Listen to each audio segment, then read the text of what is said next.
This is a James Poeartistry consultant moment. Perceptive readers, this is a Poeartistry high quality moment, part 1 of 2. Now let me tell you, this morning when I gave affirmations, if you will, sometimes I talk about spaceship Poeartistry moments, etc. Well, there was a thought that came across my mind that I shared with you that dealt with making your videos, etc. Okay? Now, what I want to do, because I didn't go into it, which you will hear in part 2, is this. 1, I want you to know the spirit of what I was sharing that information in. Okay? And I want to give you an example even more so. Now, in Genesis chapter 2, verse 19, out the Holy Bible, the good book, and this is the New World Translation, the 1960, 1981, roundabout in that time period before the newer revised versions today. As I told you before, this is a Bible paper. It's not on the internet. It's once again specially made Bible, which is mine, all bought and paid for. But the quote I want to give you in this setting, and to help you to understand again the spirit of what I shared in part 2, is this. Genesis chapter 2 verse 19 states, "Now Jehovah God was forming from the ground every wild beast of the field and every flying creature of the heavens, and he began bringing them to the man to see what he would call each one.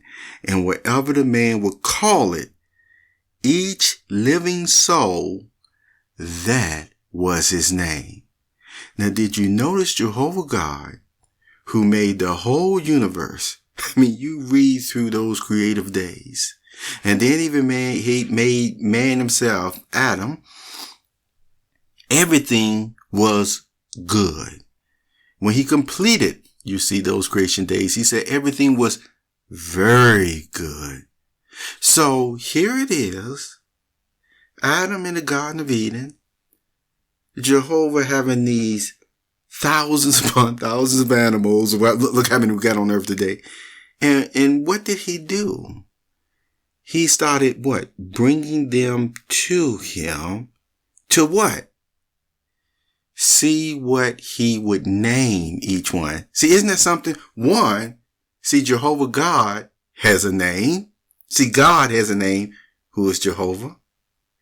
He named Adam, and then he brought the best, the very best of his living soul creations other than Adam to him, you see, for him to name them.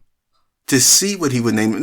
Now, God could have used foreknowledge and already knew what Adam would name them. Or God certainly could have even gave them a name himself, the animals. But what did he do? He gave this marvelous, magnificent masterpiece of creations. You see all these different animals. And he said, Adam,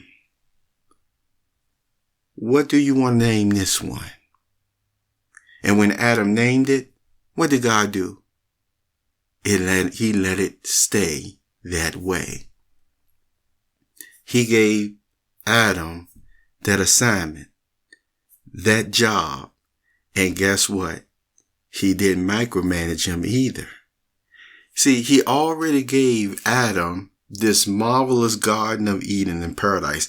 Excellence. To see where he's coming from, you see. And then he gave Adam the opportunity to take his marvelous creations and masterpieces and then make something or state something even more beautifully fitting towards this creation. Think about today, horses, lions, tigers, bears, cats, dogs, monkeys, antelopes, deer. You see what I'm talking about? And these names, you can tell Adam in his perfect state, he really did name them just so.